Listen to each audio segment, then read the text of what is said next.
Bienvenidos a Desenlace Podcast. Qué gusto encontrarme aquí con usted, ministro. Muchas gracias por haber aceptado esta charla. Creo que es importante, sobre todo cuando uno ve tanta desinformación, ¿verdad? Y una función tan importante como la que usted tiene en el Ministerio de la Defensa. Muchas gracias por haber aceptado este encuentro. Muchas gracias de parte de todos los soldados que conformamos el Ejército de Guatemala, porque siempre conversar, siempre informar a la población en general es una oportunidad de oro. Muchas gracias por la invitación y estamos a sus órdenes. Bueno, perdón ahí si a veces escuchamos tráfico, pero como estamos acá en el despacho, en el palacio, sí, a veces se escuchan los carros y las motos. Yo quisiera empezar que platicáramos un poco, sobre todo con esta marcha que se hizo cuando el presidente fue al Congreso a entregar la reforma al artículo 14 sobre el Ministerio Público, en la que usted iba caminando a la par de él. Esto ha causado como una sensación, digamos, de dudas, de interrogantes. ¿Puede un ministro de la Defensa realizar un acto político como eso? Pues la caminata es eso. Yo, como ministro de la Defensa Nacional, pues formo parte del gabinete de gobierno. Hay funciones específicas para un ministro de Estado y en función a eso, pues se hace la caminata. Adicional a esto, yo quisiera abstenerme debido a que un ciudadano hizo una querella ante las autoridades jurisdiccionales y está por resolverse si él tiene la razón de lo que pidió. Y algo es interesante, porque estamos viviendo la democracia. El señor presidente, con iniciativa de ley que la misma ley le otorga por las funciones presidenciales, ejerció su derecho. Pero el ciudadano, entendiendo también de alguna manera o no que las autoridades lo van a decidir, ejerce su derecho. Esa es la garantía que da un gobierno constitucionalmente instalado a través del voto libre. Además, usted pertenece también al gabinete y asiste a las juntas de gabinete. Y esa es yo digo, pues es una función política al final, el ministro de la Defensa. Así es, yo participé, de hecho participo recurrentemente en los gabinetes de gobierno. Participé en el lanzamiento del proyecto de Mano Amiga en Huehuetenango y voy a seguir participando en las funciones que el ministerio me permite. Y lo que escuchamos ahí era que eso había provocado intentos de golpe de Estado. ¿Es cierto eso? ¿Qué pasó allá dentro del ejército? Recordemos que hay sectores radicalizados y estos sectores radicalizados tienen sus intereses de esa misma línea. El Ejército de Guatemala, en su evolución constante, tiene un nivel profesional muy aceptable en la actualidad y no vamos a prestarnos, y estoy seguro que ningún oficial se va a prestar a manipuleos de desinformación de ningún tipo, y más de las personas que son manifiestas de intereses ilegítimos, en donde tradicionalmente han manipulado el poder en todas sus manifestaciones. Y la respuesta es que el ejército está trabajando, está dedicado a las funciones específicas. Los comandantes se están esforzando mucho, están haciendo un buen trabajo. Los resultados lo dicen y no pasó en ningún comando ni en ninguna jerarquía, ninguna alteración de orden de poder ver hacia otro lado, más que a la Constitución y al marco jurídico. Y el cambio que se dio dentro de la parte más alta del ejército, también decían que era por esto, ¿no? ¿Qué me puede contar? Sí. El Ejército de Guatemala, desde el inicio, yo establecí en la comunicación, desde que recibí el ministerio, que uno de los principales objetivos era la jerarquización. El Ejército de Guatemala se rige de acuerdo a la Constitución por su jerarquía y obediencia. Y la Escuela Politécnica a nosotros nos sitúa a niveles de promociones y antigüedades. Y eso nos marca a nosotros desde el inicio de nuestra carrera. Se da el proceso de transición, se da el proceso de jerarquización, pero no se ha finalizado. Y es una jerarquización que es continua y constante. Este cambio fue parte de la jerarquización que se da, que coyunturalmente viene unido a otras actividades que los grupos radicales vuelven a malinterpretar y a desinformar a la población en general. Pero el ejército hace cambios todos los meses. Y esto es parte de la jerarquización en donde nuevamente el ejército está retomando institucionalidad desde sus procesos, desde sus grados, desde sus empleos. Que también se dio el cambio en el vocero, ¿no? El coronel tenía muchos años de estar ahí, coincidentemente el mismo día se da esto. ¿Esto estaba ya planificado, este cambio? Yo hablé con el coronel Telles cuando recibí el ministerio y le dije que me colaborara para hacer la transición del vocero, y quedamos con que íbamos a hacer la transición. Lo hicimos de común acuerdo. El promedio que un oficial ocupa un puesto en el ejército es el promedio 2 años. Pueden tardar más años, pueden tardar menos, de acuerdo a las necesidades del servicio. Él ya llevaba 3 años, un poquito más de 3 años. Todo oficial del ejército debe de continuar su camino para profesionalizarse, para llegar a mejores lugares. Y él se fue a un buen lugar, en donde él va a llenar requisitos que le van a ayudar a optar a más grados en el futuro. No cambiarlo a él era que ya había tardado mucho más del tiempo, del promedio, como le digo, y lo estábamos castigando por su calidad. Este cambio, como le repito, y es importante que la población en general lo sepa, fueron eventos coincidentes, pero separados a la vez, en donde uno de mis objetivos era jerarquizar, pero también el otro de los objetivos era afianzar la parte de comunicación. El coronel Telles se va a un buen lugar, porque cosa contraria hubiera sido que hubiera sido a un empleo intrascendente. Sin embargo, el empleo en donde yo lo ubico es para trascender en su carrera, y aparte de eso cambio la dinámica de la comunicación para el Ministerio de la Defensa Nacional. Nombro a un profesional de las ciencias de la comunicación que, aparte de ser oficial de carrera, es licenciado en ciencias de la comunicación, tiene experiencia en manejo de medios, y él va a colaborar seguramente a mejorar las calidades de la estrategia de comunicación para el Ministerio de la Defensa.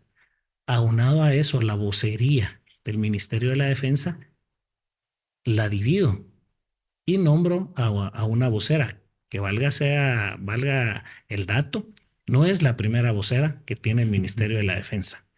Creo que es la 4ª vocera nombrada a la historia del Ejército de Guatemala, porque se necesita que la población esté más informada y de forma más inmediata. Tomo esta decisión y ahora pues hay una vocera y hay un jefe de prensa que va a llevar a cabo va a conducir la dirección de comunicación del Ministerio de la Defensa. Como vemos esta charla, lo importante es de que vayamos aclarándole a la sociedad guatemalteca algunos puntos, ¿no?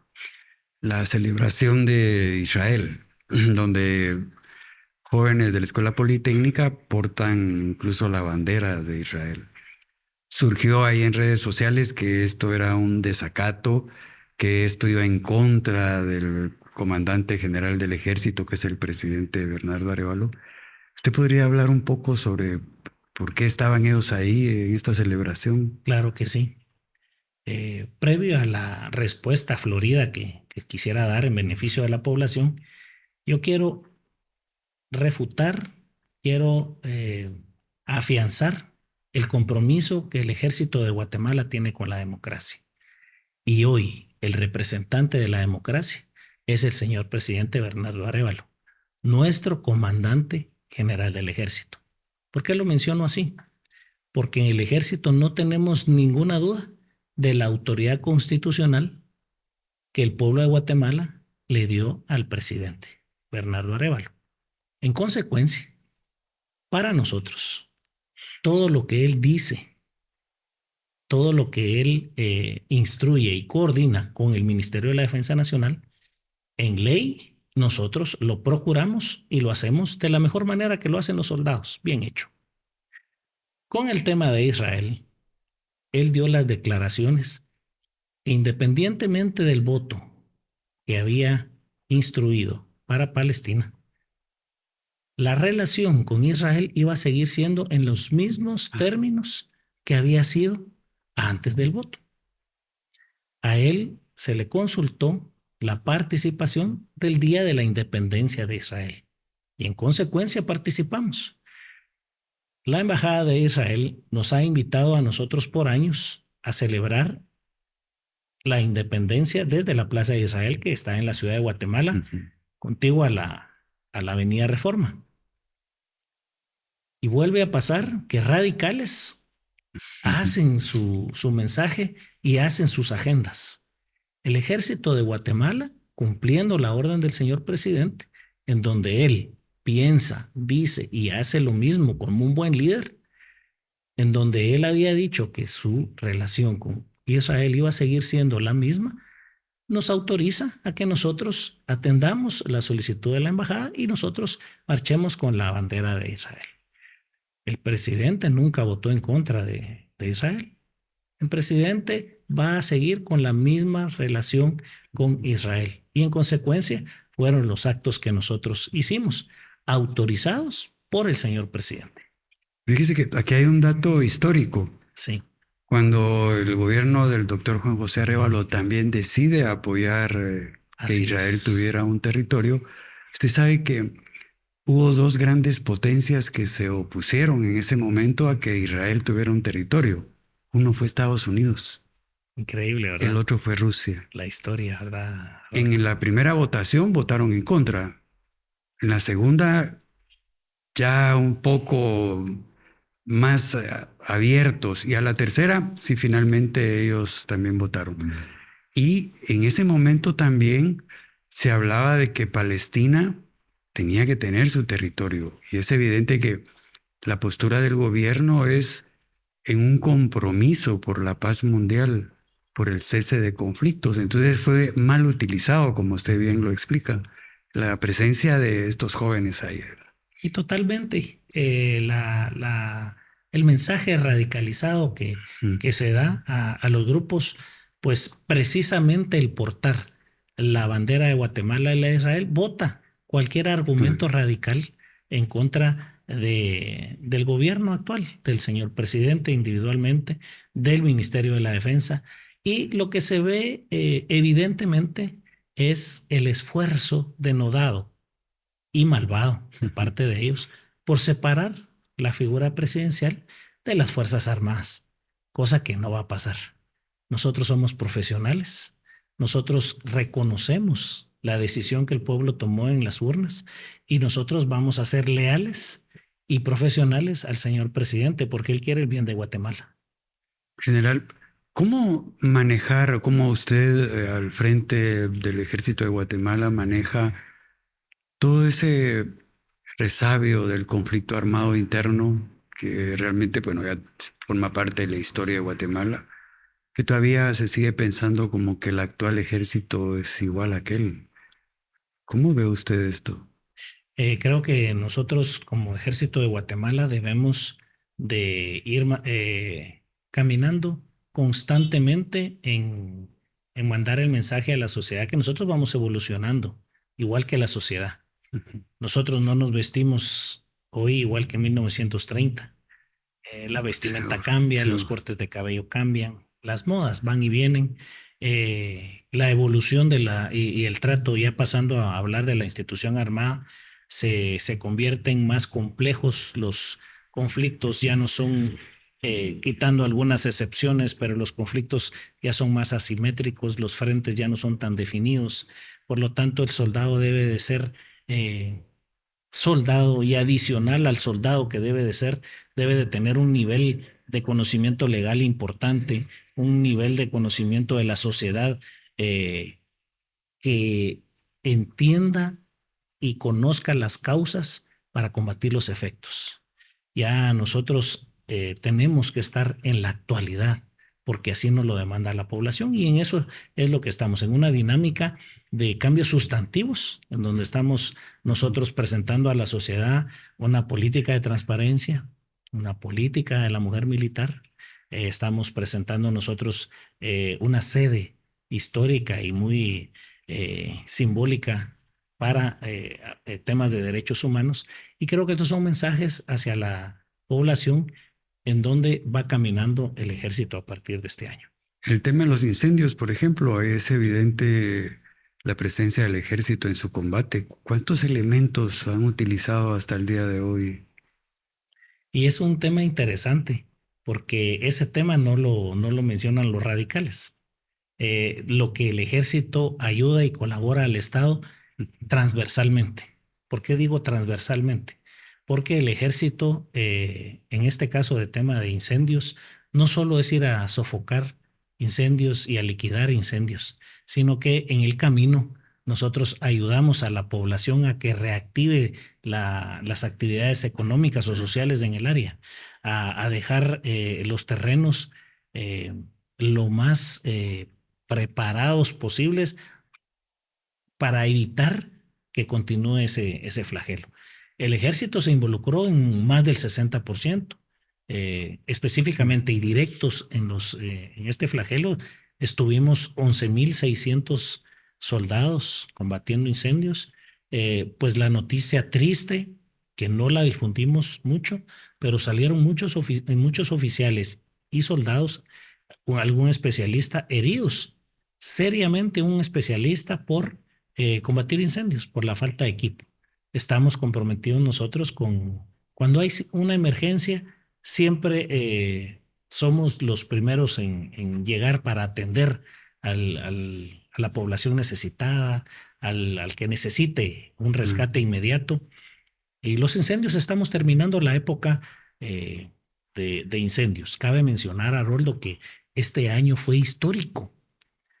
Aparte de lo que ya se veía venir, que era una época muy seca, fueron históricamente en número la cantidad de incendios que Guatemala tuvo este año. A la N potencia, más de 1,000 incendios en todo el país. Sofocábamos uno, a los 2 días teníamos que regresar. Ha sido muy demandante en recursos y en personal. Yo he visto también mucha actividad en el tema del combate al narcotráfico. Es un tema que, gracias por mencionarlo, Haroldo, que ha sido un tema que nosotros como ejército tenemos que compartir con la población y celebrarlo. Hemos capturado más de 7 toneladas en ilícitos, más que todo el año pasado. Y esto por la buena coordinación que hemos tenido con Fuerzas Armadas de la región. El narcotráfico es un flagelo que no se puede combatir solo. Ni los países más poderosos del mundo, con mucho más recursos, con mucho más organización y equipo y tecnología que nosotros, lo pueden hacer solos. Y nosotros, obviamente, con todas las limitaciones que acabo de mencionar, no podemos. Necesitamos tener aliados de países vecinos y amigos que nos tiendan la mano y nosotros a ellos, y en ese esfuerzo conjunto poder presentar estos resultados. Lo que representa el señor presidente en la región y para la comunidad internacional ha abierto puertas, se han fortalecido esas relaciones con otros países, nosotros con esas otras Fuerzas Armadas, y los resultados están desde el inicio. Hemos erradicado en varias regiones del país importantes sectores y terrenos grandes de hoja de amapola, de marihuana, de coca, y también, como les repito, hemos capturado más de 7 toneladas de ilícitos en el mar. Este tema, digamos, el presidente Bernardo Arévalo ha sido muy enfático, muy claro en el tema de la transparencia dentro de las filas del ejército. ¿Cómo se maneja esto? Yo he sido muy enfático con mis subalternos al decir de que no se tolerará absolutamente ninguna acción de falta de control, de transparencia, de corrupción, de cualquier situación con falta de probidad Y no estoy hablando únicamente de manejo de fondos. Para nosotros, abusar del mando y respetar a nuestro subalterno, los recursos que nos dan, es parte de la transparencia y de la rendición de cuentas hacia la población en general.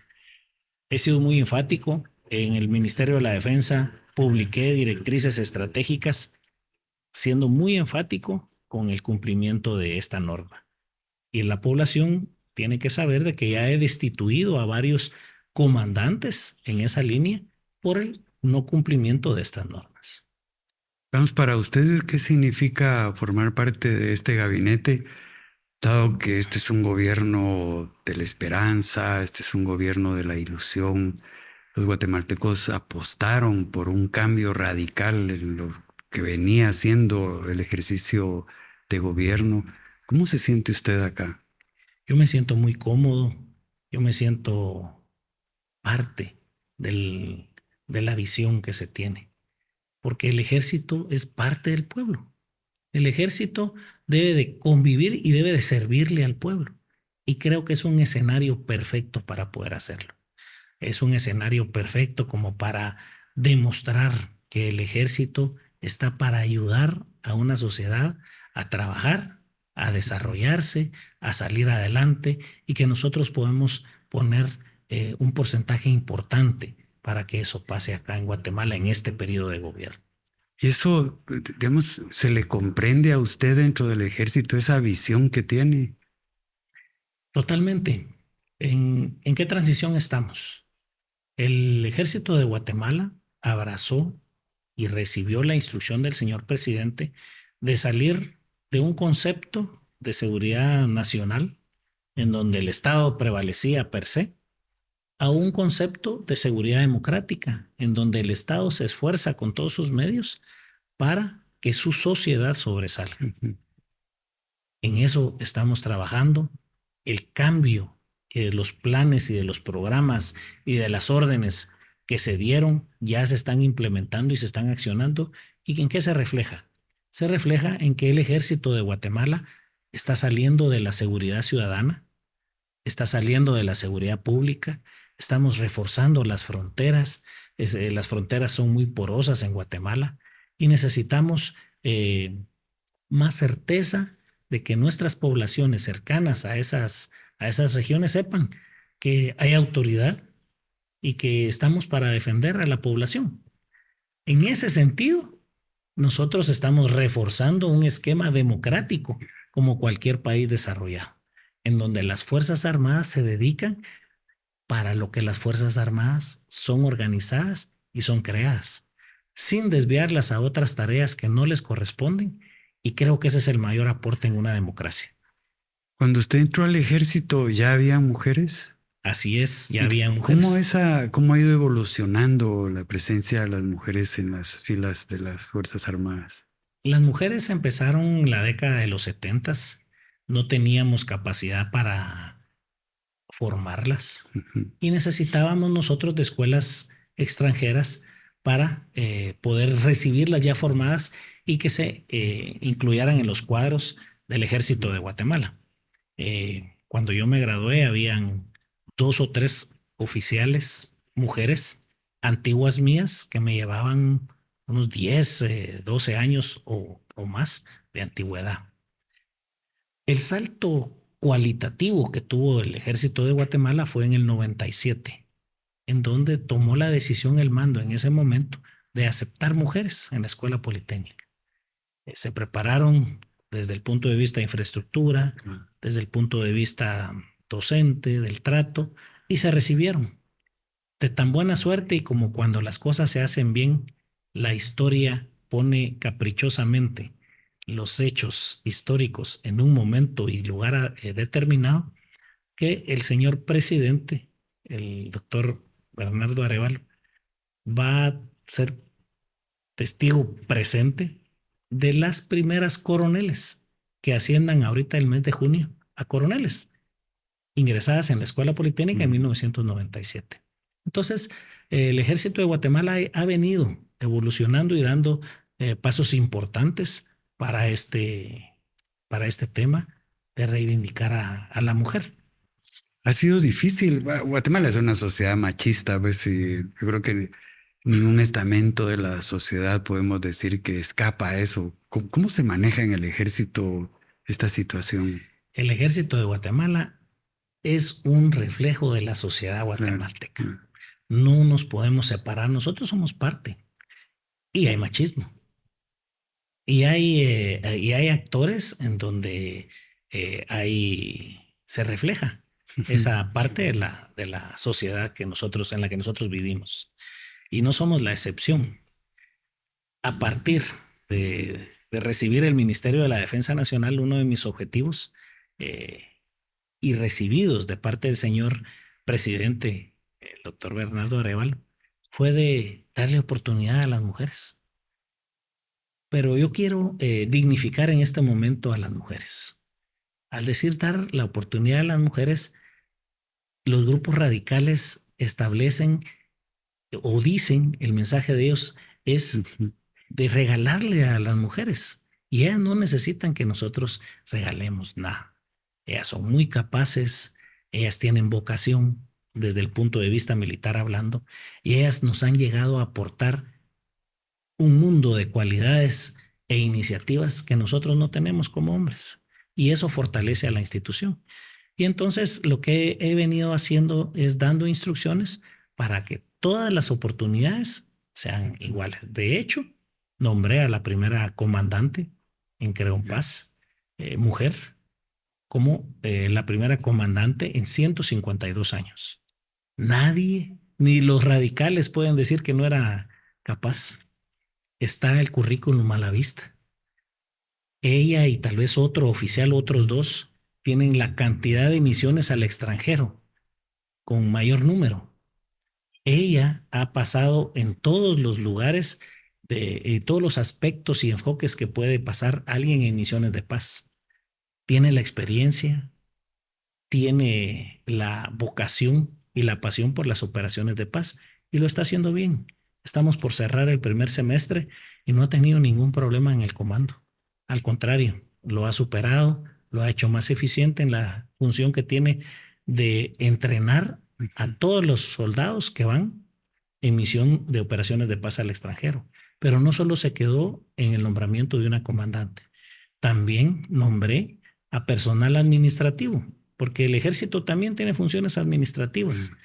Y la oficial que nombré no ha tenido ningún hallazgo en sus manejos anteriores, en sus manejos de fondos.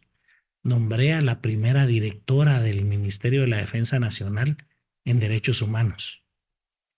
Ella es coronel de Sanidad Militar, pero ella también se esforzó en su vida y se graduó de abogada y notaria. Aunado a eso, ella siguió estudiando y fue a estudiar un posgrado a nivel de maestría en República Dominicana sobre derechos humanos. No hay nadie con esa especialidad a ese nivel en derechos humanos. Entonces, no podemos coartarle a nadie una oportunidad por el hecho de ser mujer. Y la oportunidad que se les está dando, ellas se las han ganado y tienen el respaldo de la meritocracia con ellas. Como el mundo ha cambiado, es evidente que cuando hacemos esa mirada hacia atrás, 50, 60 años, en la actualidad la mujer pues desempeña un rol importante en la sociedad. ¿Está preparado el ejército para un día tener una ministra al frente? Hoy no tenemos a nadie con esos requisitos. La ley, que es nuestra parte constitutiva, que es la ley constitutiva del ejército, precisamente así se denomina, establece ciertos requisitos para que cualquier oficial ostente el grado de general y para después ser nombrado como ministro de la Defensa Nacional. Hay una excepción que puede ser coronel y también da ciertos requisitos para poder serlo. Hay que construirlo. El ejército de Guatemala nació con señores feudales, en donde no había organización, eran dueños de fincas, ellos venían los forajidos de otras regiones y ellos se organizaban y de ese ejército venimos. y nosotros tenemos 152 años, pero yo creo que estamos muy, muy cerca para que nosotros podamos ver la primera general por meritocracia y de acuerdo a la decisión de la presidencia, puedan tener la primera ministra. En este concierto mundial, el ejército nuestro se ha modernizado. ¿En qué ha cambiado en la actualidad en relación a la época del conflicto? Yo creo que esa es una deuda pendiente con el Ministerio de la Defensa Nacional, específicamente con el Ejército de Guatemala que han tenido los gobiernos anteriores. El Ejército de Guatemala tuvo una reducción importante. Esa reducción permitió que muchas amenazas transnacionales se vinieran a instalar al país y su estructura se fuera fortaleciendo y que se perdiera mucha el nivel de seguridad que teníamos en Guatemala. Pero eso ha ido pasando, se ha ido recobrando ciertas capacidades del Ejército de Guatemala para apoyar a la seguridad nacional. Sin embargo, el tema de tecnología ha sido el tema pendiente. Únicamente los gobiernos anteriores se han dedicado a incrementar la fuerza en el sentido de incrementar hombres, pero no necesariamente ha sido lo mejor. El objetivo del señor presidente es empezar con la modernización del Ministerio de la Defensa Nacional y para ello estamos organizando administrativamente el evento que nos va a llevar que primero Dios, a final de año, nosotros estemos comprando la primera fragata militar en la historia de la Marina de la Defensa Nacional. Todas nuestras embarcaciones, la mayoría, ha sido donaciones de otros países. Compramos nosotros un buque logístico hace algunos años, pero fue eso, una embarcación que servía para operaciones logísticas, pero ahora, este año, estamos haciendo el evento para poder comprar la primera fragata militar. ¿Para qué nos va a servir? Les acabo de platicar en alguna parte de este tiempo que estamos llevando que tenemos récord de intercepciones y eso nos ha llevado a más de 7 toneladas en este corto tiempo del año. Con una embarcación mayor nosotros podemos hacer mucho más trabajo de ese y vamos a poder tener retirado de nuestro territorio todas esas embarcaciones que vienen con ilícitos.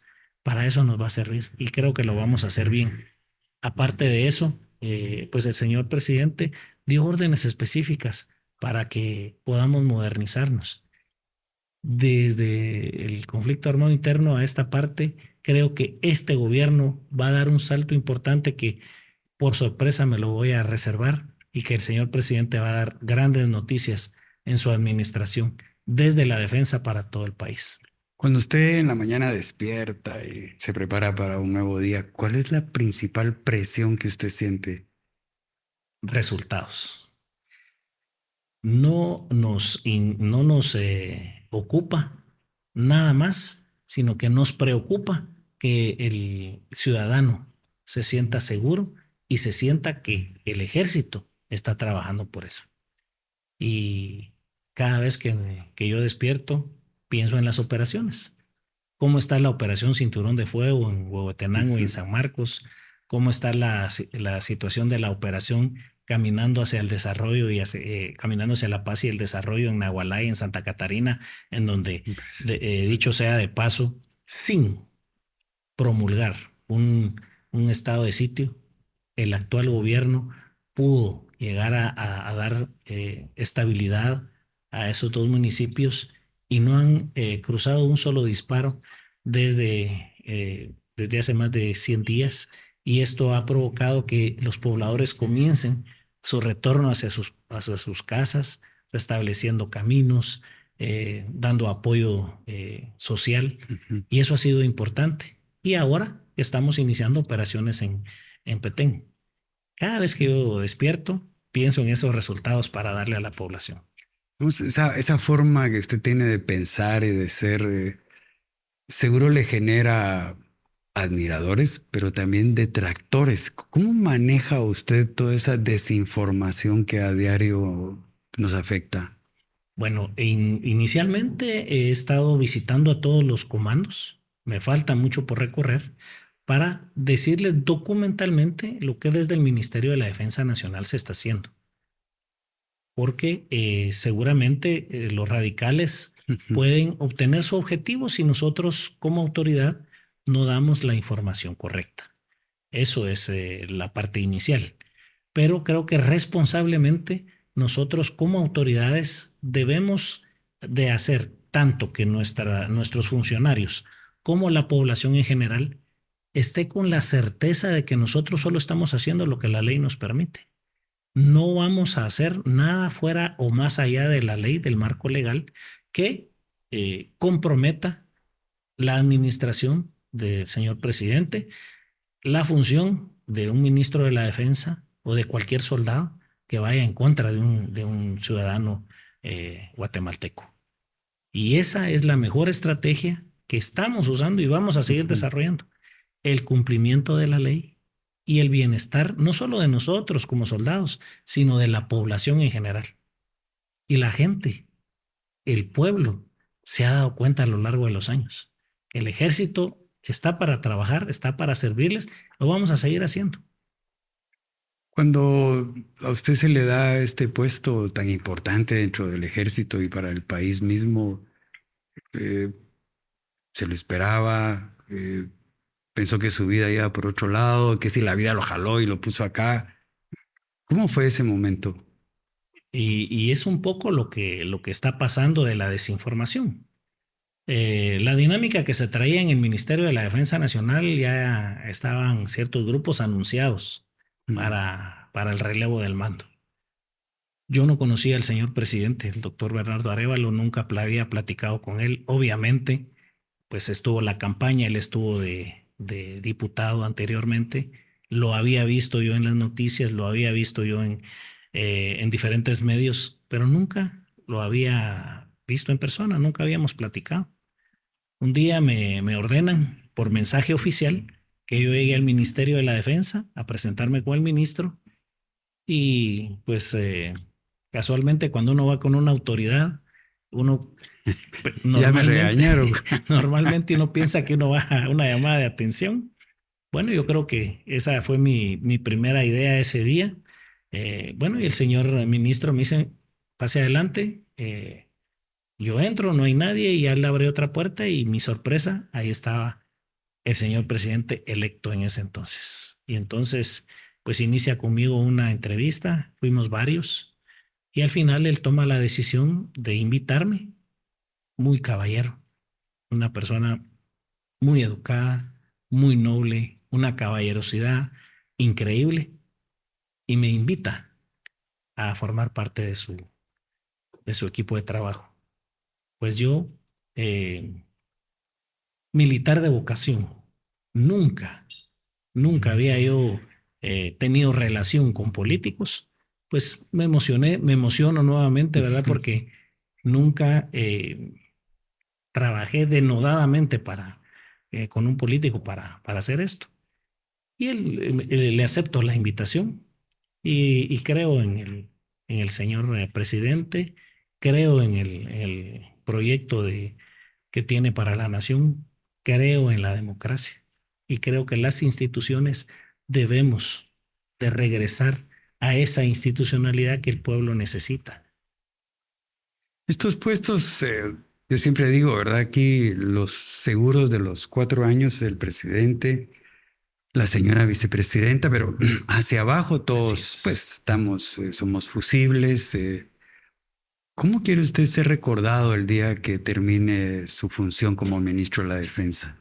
Antes de darle la respuesta, le voy a dar un comentario que siempre hacemos en el ejército entre las filas. Todos los soldados tienen su fecha para irse de baja, decimos nosotros, que es cuando ya terminan su tiempo de servicio y pasan a la situación de retiro o se van los soldados o especialistas a otras funciones. Y entonces nosotros decimos que el soldado que está más cerca de irse de baja es el ministro de la Defensa. Precisamente porque lo que usted dice, porque bueno, yo estoy ahorita platicando con usted, pero el señor presidente me puede hacer un llamado y decirme, entregue su puesto y entréguelo al siguiente. al siguiente el que lo ordene. Y en ese momento lo tengo que entregar y continuar con mi vida. Y eso lo tengo bien claro. ¿Cómo quisiera que me recordaran? Como el oficial que empezó la modernización del ejército. Y no solo al hablar de modernización, no estoy hablando yo de equipo y material y tecnología. Estoy hablando de pensamiento y sustancia del soldado, en donde el soldado se deba y se sienta que es un servidor público y que nuestras capacidades, nuestro entrenamiento y nuestra fortaleza debe de ser puesto al servicio de la nación. Ojalá. Pero es... Sí, porque, digamos, el ejército es una institución importante en la sociedad guatemalteca, ¿no? Y como usted bien lo decía, es el reflejo también de esa misma sociedad donde encontramos de todo, ¿no? Hay gente buena, gente mala, gente corrupta, gente honesta. Ahí está, ¿verdad? Esa visión que usted tiene, pues es importante que se conozca, ¿verdad? Yo creo que este poco tiempo que tenemos de compartir, he encontrado un hombre honesto, con mucho amor por Muchas Guatemala gracias. y con esa visión que hace posible que toda esa política del presidente Arévalo pueda ser una realidad en beneficio de los guatemaltecos. Que usted mencionaba el ejército combatiendo los incendios, el combate también al narcotráfico, la defensa de las fronteras. ¿Dónde más el ejército desempeña un rol importante según su criterio? Yo quisiera, previo a hacerlo hacia afuera, estamos combatiendo hacia adentro. Hay numerosas demandas por abuso de autoridad y lo pueden constatar los ciudadanos. Diferentes demandas por no respetar al subalterno. Numerosas demandas por abusar contra las mujeres. Y son demandas reales. No estoy siendo populista ni nada por el estilo. Técnicamente lo estamos haciendo porque creo que es donde necesita el soldado y el subalterno que las autoridades se comprometan con el subalterno a respetarlo y a liderarlo. Es una batalla la más importante que vamos a hacer en mi administración. Pero ¿qué otras batallas hacia afuera? El ejército de Guatemala ha sido muy bien visto en las operaciones de paz en los países donde ha participado. El ejército de Guatemala ha sido una institución muy disciplinada, subordinada, para cumplir las tareas que le asignen. De tal cuenta que en Naciones Unidas, específicamente en la misión del Congo, las altas autoridades en la misión no quieren salir, sino salen con la seguridad de los caibiles. Eso nos da una certificación internacional a nosotros como ejército de la calidad de soldado con la que nosotros contamos. Entonces, también es un área en donde el ejército ha sido importante. El ejército ha caminado también con la organización para poder atender a desastres naturales, específicamente con una organización capaz y certificada que se llama Brigada Humanitaria y de Rescate. No solo la masa de soldados que lo hacemos, sino que organizamos una unidad especial para atender técnicamente en primera línea las diferentes emergencias que se dan y poder apoyar no solo a nuestra población, sino que cuando así se dé, allende a las fronteras, que lo hemos hecho. Creo que son los ámbitos y los escenarios en donde es importante que el ejército siga desarrollándose y siga apoyando a la población en general. Algo que me llama mucho la atención es cómo el ejército prevé, analiza no solo el presente, sino el futuro de situaciones. Esto también destaca mucho la presencia del ejército de estar preparado. No es como otras instituciones que saben que las cosas pueden ocurrir, pero no se mueven. Ustedes sí lo hacen. Nosotros hemos ido evolucionando constantemente, creo que fue el inicio de nuestra plática. y nosotros recibimos un conocimiento muy preciso acerca de planificación. Nosotros estamos manejando esta herramienta que es el Sistema de Planificación de Gestión para la Defensa, denominado CIPLAG. Adicional a eso, manejamos otra herramienta denominada MASDEF, que es el mantenimiento de todo nuestro equipo. Y adicional a eso, que es planificación administrativa de mantenimiento, nosotros tenemos documentos que nos hacen elaborar escenarios prospectivos que nos ayudan a llegar a esos momentos mejor preparados. Así es. Pues muchas gracias. El tiempo pasa y uno no se da cuenta cuando tiene una buena charla, pero le agradezco el tiempo que ha tenido para estar acá. Haroldo, nuevamente, como empezamos, yo le agradezco la invitación. Gracias por hacer muy amena y muy cálida esta plática, y principalmente gracias al público en general, porque la información son hechos de los cuales nosotros vivimos y responsablemente lo estamos dando a la población como rendición de cuentas. Muchas gracias. Pues habrá una próxima oportunidad, seguro. Gracias. Hasta luego. Hasta luego. Una producción de Secretaría de Comunicación Social de la Presidencia. Esto fue Desenlace Podcast.